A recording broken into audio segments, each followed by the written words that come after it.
Season of Discovery. Blizzard's test a Classic Plus.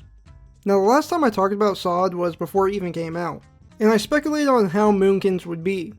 I would say they are in a good spot, but not really what I was wanting from Boomies. Honestly, I was expecting more of a TBC type of Boomie, but that's an entirely different video. I did find Elemental Shaman extremely fun and have been playing SOD with it. So today I figured I'd talk about the changes I like and, well, the changes where I think Blizzard came up short. Now, I didn't play Phase 1 and actually got into it at the very end of the phase, going into Phase 2. However, it was a ton of fun leveling up faster and figuring out all of these little clues for my runes. Runes being a sort of enchant to your gear that either add abilities or augment them in some way. Really fleshing out your toolkit, adding spells, or adding more capabilities to your class. As an Elemental Shaman, Shamanistic Rage is the best thing that could have ever happened and I love it. And then actually doing a dungeon and seeing tanking warlocks or rogues or even healing mages was a really unique experience. Then finally you get to see the raids with the new bosses having very retail-like mechanics but still within the simplicity of vanilla that most pugs could get through it easily. Well, a good portion of pugs at least. After raiding, going to Stranglethorn for some wild PvP and actually getting some cool upgrades or even saving up for a mount. It was honestly a blast of a time and I look fondly back on it. Then Phase 3 came out, with Sunken Temple being a raid and a new addition to the game called Nightmare Incursions, along with its own unique faction and of course the level cap being raised to 50. Nightmare Incursions are akin to the Cenarian Circle badges. Get your task, complete said task, turn in task, and get another task. Rinse and repeat. All these quests are pretty straightforward, easy, and not too demanding, with these Nightmare Incursions being located at the dragon portals found throughout the world, ranging in level brackets. So a really cool alternative way to level if you'd like. However, on initial release, the amount of gold/XP you would get from these quests was pretty broken. Blizzard did nerf the numbers eventually, but for the first day, if you didn't level by incursions, you were for sure set back from those who did. You would hit level 50 in one day and have roughly 600 to 1000 gold just from the quests. On top of that, the Nightmare faction has some pretty sick rewards, with them actually having their own sets for each spec. These gear sets are pretty freaking solid, being set right below the new level 50 PvP sets, which the PvP sets are below or in some cases equal to some raid items. So overall, you level pretty quickly, get some gold, and if you farm the faction a bit more after leveling, you can get a fairly decent set of gear to push you right into raiding. So why the hell would you not level this way? As someone who spends endless hours just killing the same mobs for loot, you think this would be heaven for me. But I don't like to feel forced into doing content, and not doing Nightmare Incursions just doesn't make sense if you're really trying to get the most out of your character. Then came the raid.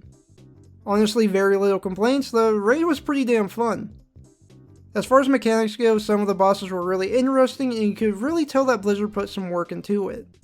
Although whoever is working there and keeps deciding that bosses spawning directly on top of bosses you just killed is a good idea, should probably be fired. At first the loot was pretty lackluster, having very minimal stat upgrades from the previous Nomer gear, probably due to Blizzard not wanting crazy power creep coming into the game, especially before level 60 content is even out. However, Blizzard did change loot eventually, boosting item stats and making it worthwhile. They were a bit late on it though. By the time these changes were rolled out, many people had decided to take a break until Phase 4, with my guild being included. So with everyone taking a break before the next phase, it's the best time to get started on alts. And this is where my next complaint is. Grabbing runes on alts feels like such a pain in the ass. Doing all of the exploration/quests the first time around is a lot of fun. Doing it all over again? Not so fun. I would say it's like the Onyxia attunement. It feels amazing going through the storyline for the first time ever, but for alts it's something you don't look forward to doing. You have to do it because Ani has some pretty damn good items, or at the very least you can get some 18 slot bags from her. In Season of Discovery, you have to do it because it's linked to your core abilities. You literally cannot afford to not do these long rune quest chains. So I've limited myself to just 2 characters. And that is essentially Phase 3 as it stands.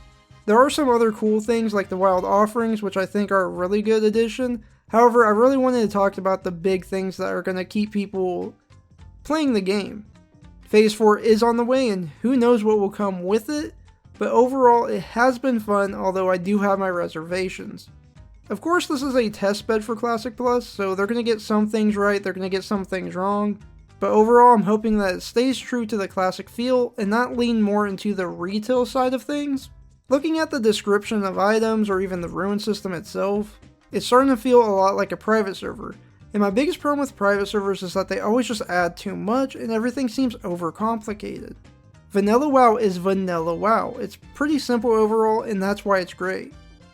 You can keep adding systems upon systems into the game, however, you can definitely lose that vanilla feel, and that's what I'm worried about. Because even though you're adding more to the world, if what you're adding is boring, it just doesn't matter. And it doesn't always need to be something extravagant. You don't always have to do something for this big ass reward. It's as simple as adding a faction into, let's say, Winter Spring, where it's some guy, he's next to a lake, and he's fishing. And you can turn in fish to him, specific fish or whatever, and you can build up your reputation, and at the end of it, you get a cool trinket that turns you into a penguin, and you can use that for underwater breathing and a little swim speed. It's stuff like that that makes me think vanilla.